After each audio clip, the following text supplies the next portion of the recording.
You are now experiencing the digital life with Kevin Lockett. Hey everybody, welcome to The Digital Life. On today's show, I talked to Dina Younis from dinasdays.com, where we discuss all things thrift shopping and blogging. Now, Dina is great because not only does she offer tips on how to find a great deal, but she also gives her take on photography, using Blogger, and roller skating. I had a great time talking to Dina. I hope you enjoyed as well. So without further ado, here's my conversation with Dina Younis from dinasdays.com. Okay, we're talking to Dina Younis. How are you today? I'm good. How are you? I'm fine. You know, I think I'm a pretty decent dancer. I mean, you never seen me dance before, but I think I'm pretty decent. So I was looking at your blog post, and there was a post of you doing the MC Hammer dance. Now, I'm a Hammer fan. I've tried many Hammer steps in my life, but I never quite seen that one before.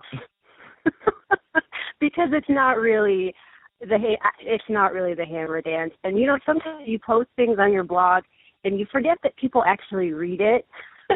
So when they mention things like the Hammer dance, I'm like, why did I ever share that?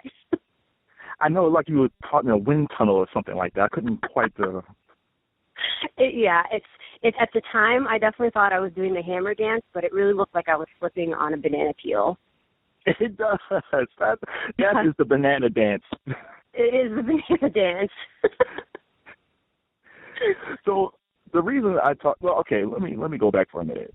The first time I met you was at Target, and I was in the men's clearance section because my mom taught me the look for a sale. Now, if I would have known that you were a thrift specialist in finding deals, I would have asked you tips of how to find deals. So, I mean, what made you get into being a thrift stylist? Well, you know, I've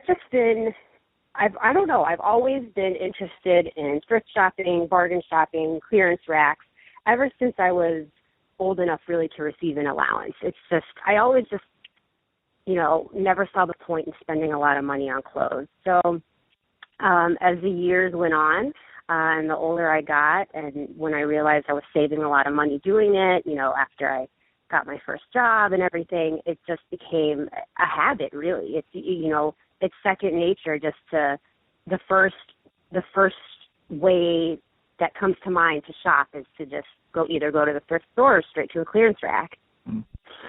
You started your blog, Dina's Days, back in 2009, and at first I was going to call you a fashion blogger, and you are a fashion blogger, but it's much more than that. It's really a lifestyle blog because you have recipes and you talk about weight loss. So what made you start the blog in the first place? I know you have a love for thrift shopping and all that stuff, but what made you decide to start the blog? You know, I was just following a lot of different blogs at that time. I think that's when I really discovered blogs. It was like 2008, 2009. And there were a lot of, I don't know, I guess bigger name blogs out at the time that have, you know, gone on to do great things. And it was just really inspiring. And I thought, you know, this would be a really fun way to share what I've got going on in my life, just some different recipes, community events, and, of course, you know, bargain and thrift style. But you'll notice, too, that a lot of the thrift style stuff really became the focal point, you know, over the last, 2 years. Right. I'm not really sure what happened in my life at that point. I think I just really noticed that thrift shopping was like a priority. So you start to see that a lot on the blog. Yeah, the evolution of your blog is quite interesting because basically the foundation of the blog is pretty much set in stone. It's pretty much, if you look at 2009 to today, the foundation is there. But the main difference was, as you look through the years, you open yourself up a lot more to people. You let people into your life. And then eventually you actually start taking pictures of yourself modeling clothes. What made you make that turn from just typing, talking about fashion and different things, to actually open yourself up? Because that takes a lot of guts to open yourself up to a lot of people who don't even know you. That's true. That's actually a really good point. I was very... you know, the idea of oversharing or even just showing my face for a while really freaked me out at first. But then it was such a great community. You know, I've made great friends through blogging, whether it's, you know, international or, you know, somebody clear across the country, and locally. So we've built this community, and you build these relationships, and then you just kind of feel like slowly you start opening up and you share, you know, a few things about your personal life, and then also, it was not only that, it was also, I noticed that the content was better when I started to, the quality of the pictures were better if you showed your face. People are more likely to react and connect with you if they kind of know who the person is behind the blog. So when I noticed that at first when I did my style post, I didn't show my face. I didn't want people at work to know I had a blog. It was just kind of private. And then when I started showing my face and opening up a bit, I noticed a huge difference really in the way people responded to my posts. And it felt more natural that way. How did people respond to you? I had a lot of people say, "Oh, wow, it's really great to see your face." And I noticed, of course, there was a lot more traffic and a lot, more of an interaction with comments and everything. But then also that relationship building. People felt like they knew me more as a person, not only just with the pictures. It was when I started sharing a little bit more about my personal life.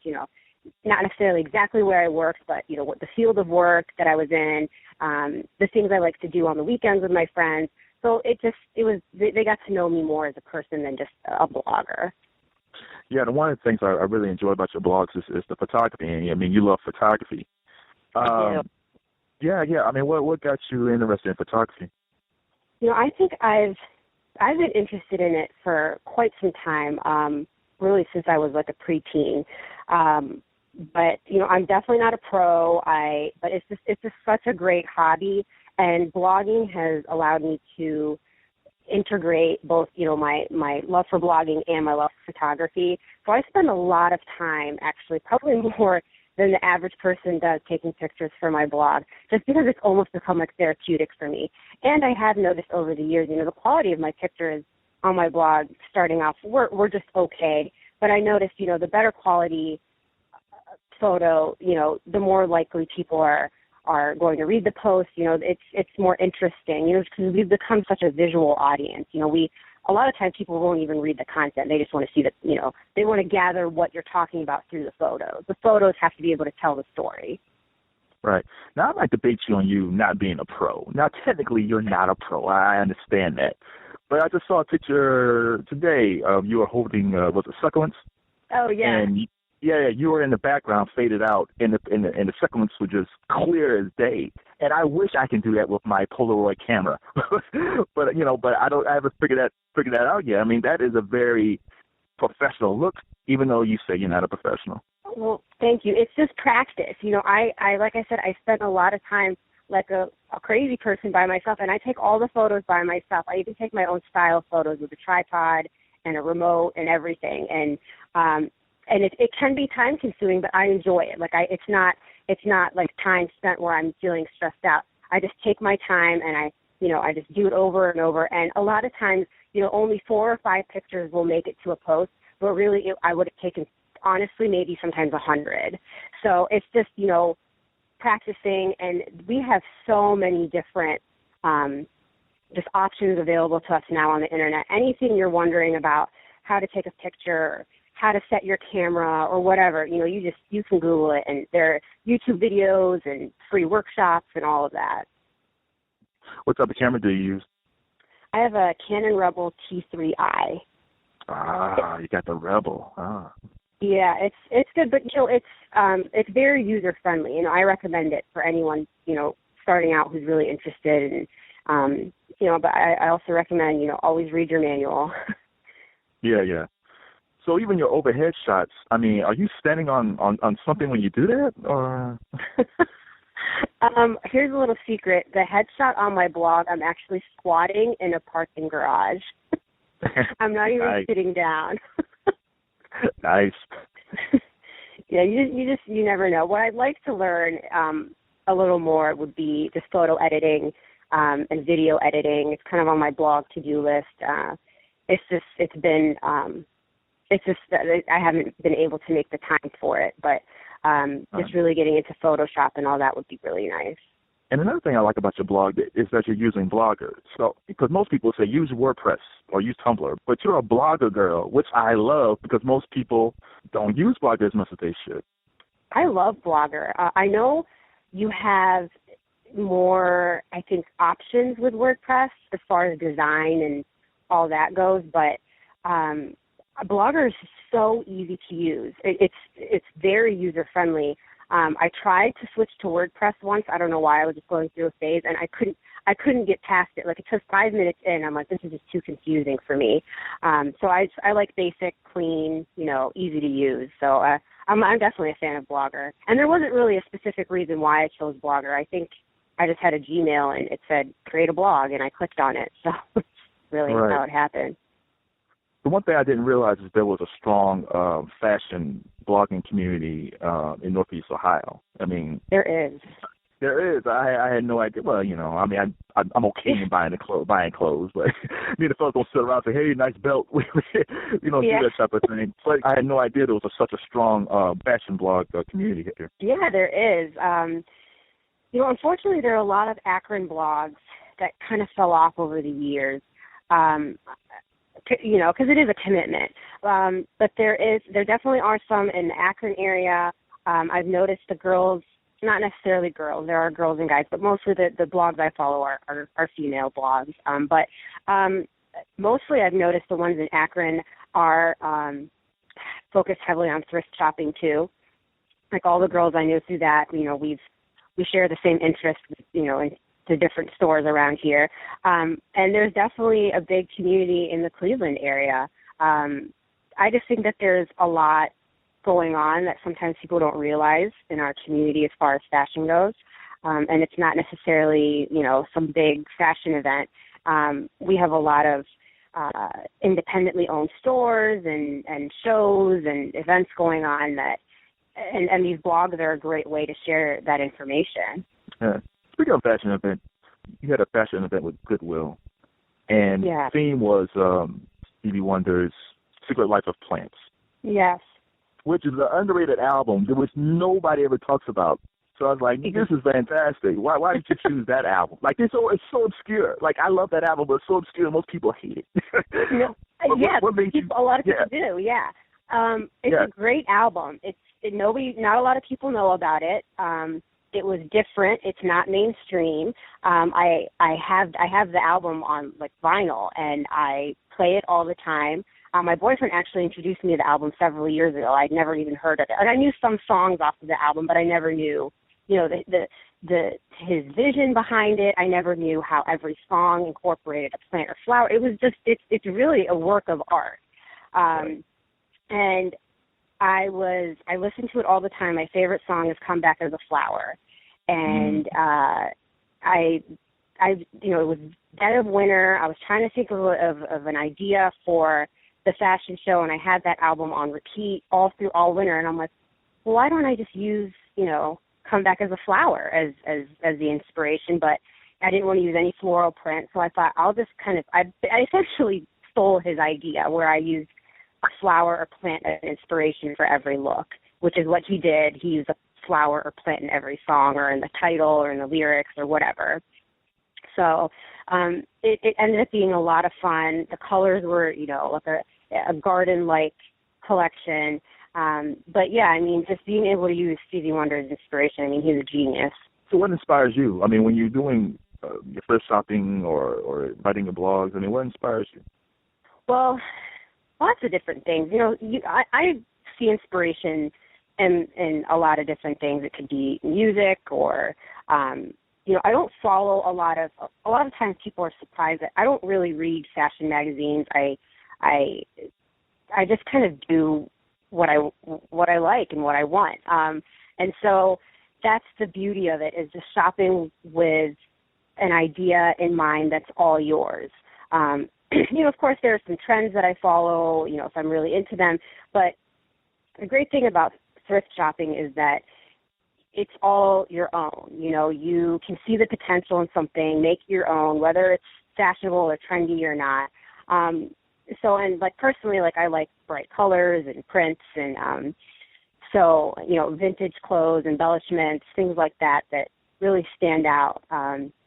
But I'll see inspiration. I mean, this is crazy, but one time I was at the roller skating rink, and I saw a teenager wearing an outfit, and I was like, well, that's really interesting. And it really inspired me to go and, kind of replicate her outfit, even though she was a good 15 years younger than me, but it worked. I made it my own, and so you just never know where you're going to, what's going to inspire you, or, so can't believe I just shared the roller rink story.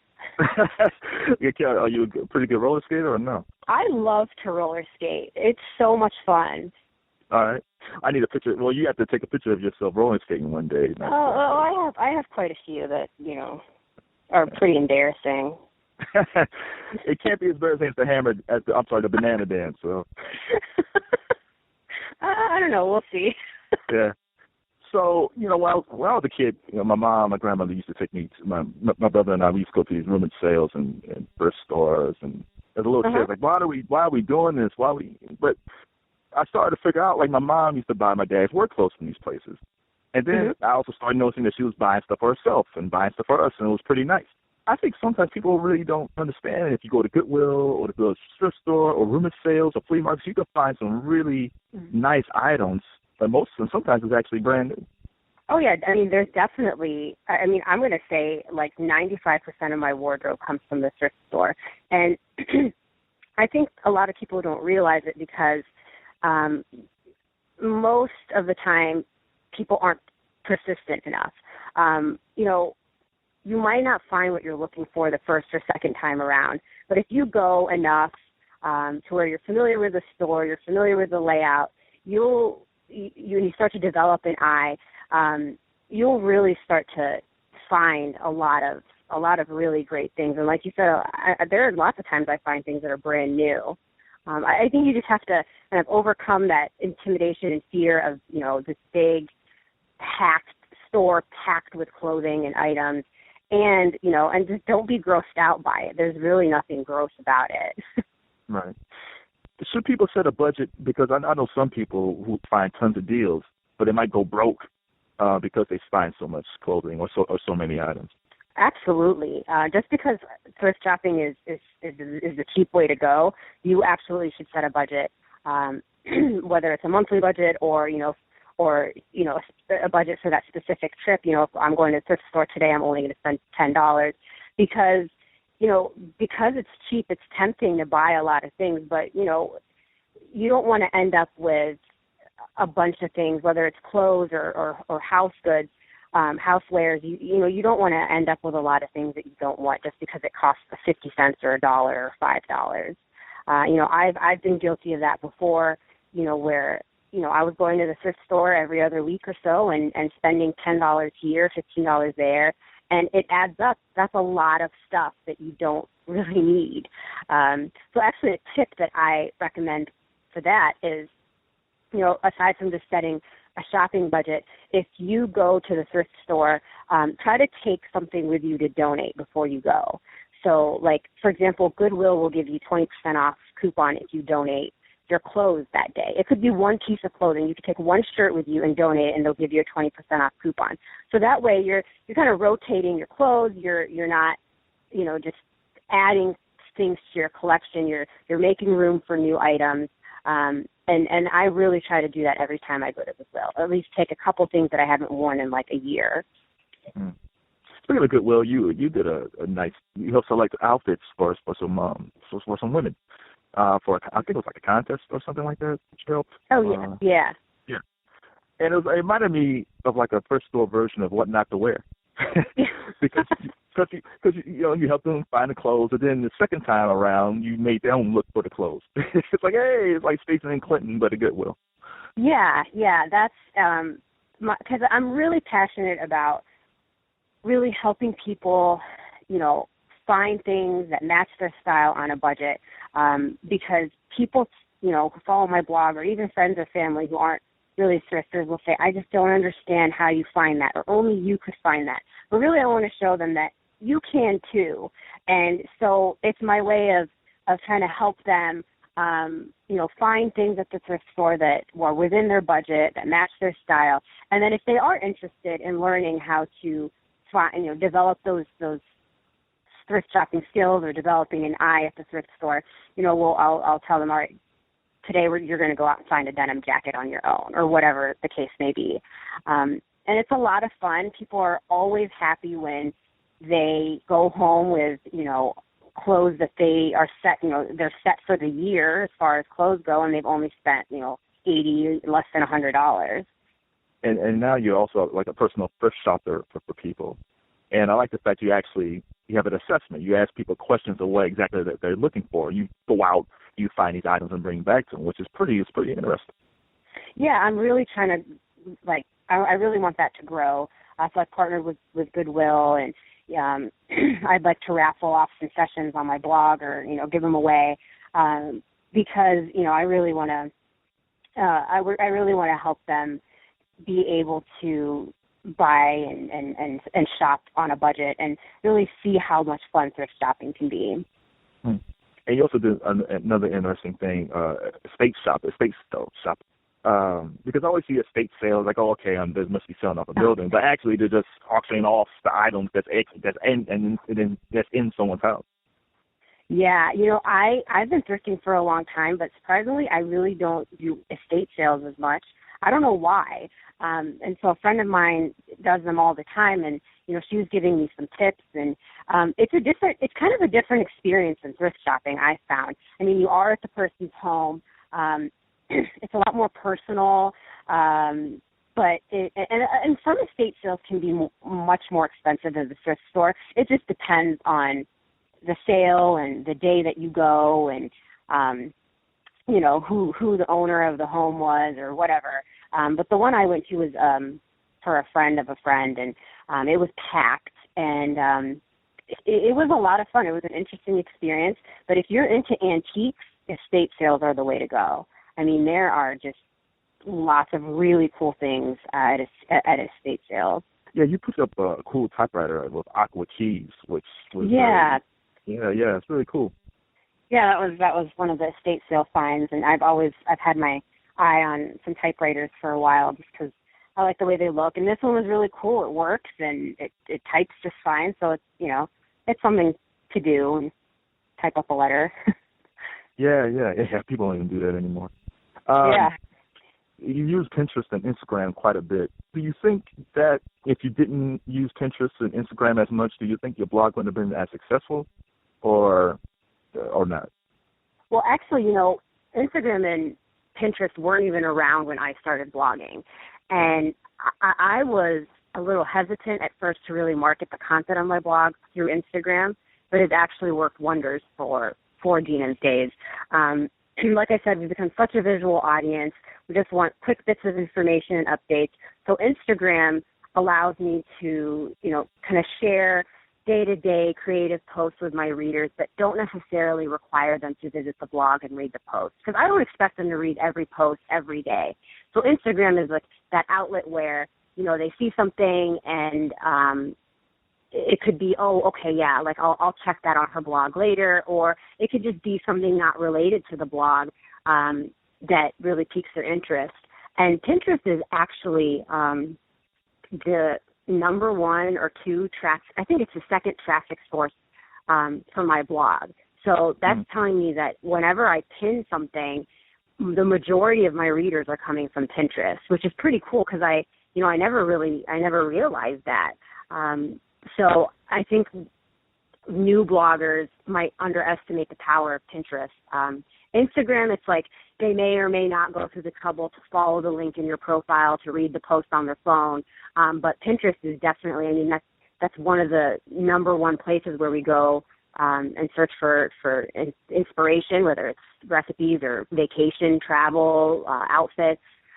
So it's become a really, really great traffic generator for me. Right. Now, you're pretty content heavy. You put out a lot of content, but you also have a full-time job. So how do you balance the two? Because, like you said, you practice your photography on the weekends, you do your thrift shopping, you write your blog. How do you manage your time? Because, on one side, you have to pay the bills. On the other side, but you're passionate about this other side, too. How do you balance everything? Well, the number one rule I set for myself back in 2009 when I started this was that blogging cannot be a stressor in my life. It's a hobby. It has to stay, a hobby. I enjoy the entire process of blogging, whether it's producing the content or taking the photos or communicating with my readers. So anytime it starts to feel like it is too much, or I'm at a loss for creative content, or sometimes it can just be I'm spending way too much time in front of the computer on a beautiful day, I stop. I walk away from it. Every 3 or 4 months, I will take what I call a blogcation. I'll take like a week off to recharge and kind of get inspired again. And sometimes you just really need to unplug. But as far as, and that's really helped me because I've had a lot of friends say, you know, blogging was just too much for me. It was too stressful. And I just can't, it's supposed to be fun. So you have to just make sure that it stays that way. But as far as, you know, time and project management, I just make time for it. I make time for pictures on the weekends. And like I said, I enjoy it. So it's not like I'm stressing myself out taking the photos. And I just develop the content as I go throughout the week. But, you know, if you enjoy writing the content and you're excited about sharing the content, it can be time consuming, but it doesn't feel stressful. It just becomes natural. You know, sometimes I will plan on posting 5 times that week. I'll have like, you know, an idea in mind, but then life happens and you work late and you just can't do it. And the important thing is to not feel guilty about you know, not having time to post or, you know, apologizing to your readers because, you know, sorry I've been gone, because you know what? No, I have a life too. So that's important. It is important. And, well, I'm sure your boyfriend enjoys the fact that you take your blogcations. She's like, okay, I got enough of the blog. Let's go hang out and see X-Men or something like that. Well, no, it's nice because we have our own, you know, set of hobbies, and he knows that I take it really seriously. And but it's fun that, you know, it's nice to be able to get off the computer sometimes. Like, we like to spend a lot of time outdoors, so sometimes you just have to close the computer and go outside. Right.